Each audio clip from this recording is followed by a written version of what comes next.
You too. Back at it again with another one, family. This is the Banana Fritters episode. You already know the vibes. Stick around.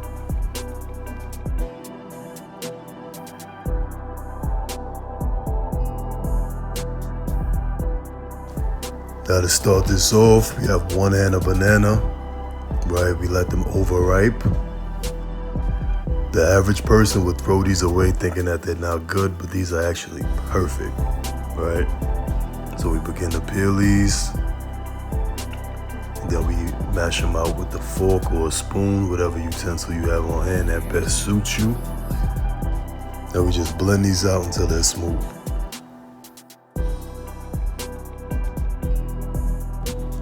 Now, once we've reached about this consistency, we begin to start building.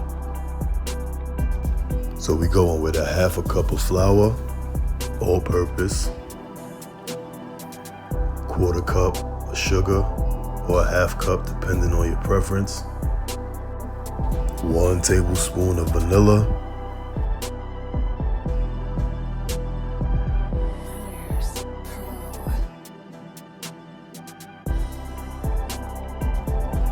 1 tablespoon of cinnamon,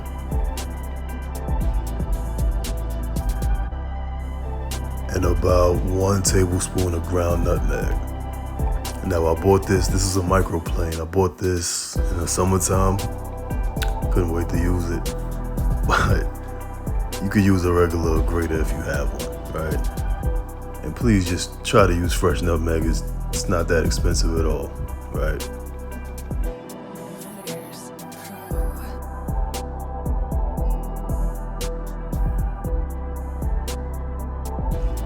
And we also add about 1/2 tablespoon of salt. Now, salt helps bring up the flavor in a lot of things if you know how to use it, right? Now, once we have all our ingredients together, we just combine everything.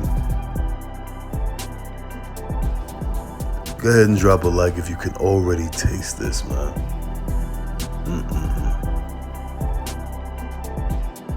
I remember waking up in the morning smelling these, and I just knew nothing for the rest of the day could bother me, man. I knew smelling these in the morning, I was gonna have an okay day, pretty much close to perfect, man. But always keep your eye on the consistency, and if it's a little too loose, you could just add flour, right? Just add in the tip of flour as you go along. You don't want to add too much in, because you might not have any more bananas, right? So take it very lightly with the adding of the flour if you need to. You just want this to be at pretty much like a thick pancake batter-like consistency.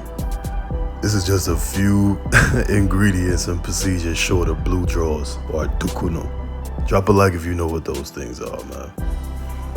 Now to a pan, you add some vegetable oil or corn oil, no olive oil, right? And you just add it in while the oil is hot.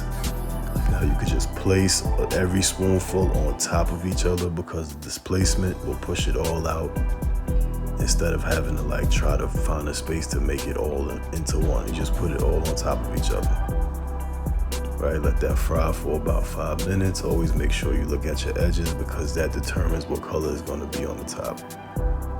Look at the flip, and you can let these go. I don't like to let these go any darker than these. I like them to be either this color or a little bit lighter. And don't worry about the actual texture of it when you're flipping it, because once the air hits it, it's gonna harden up. Now I added some salt and pepper pistachios to this for no reason other than the fact that I love how these taste, and they went well with the fritters. Now here we have the end result, folks. Real simple, real easy. Jamaican banana fritters or fritters. You know what I mean? But thanks for tuning in, people. Appreciate every last single one of y'all, man, as I always say. So till next time, bless.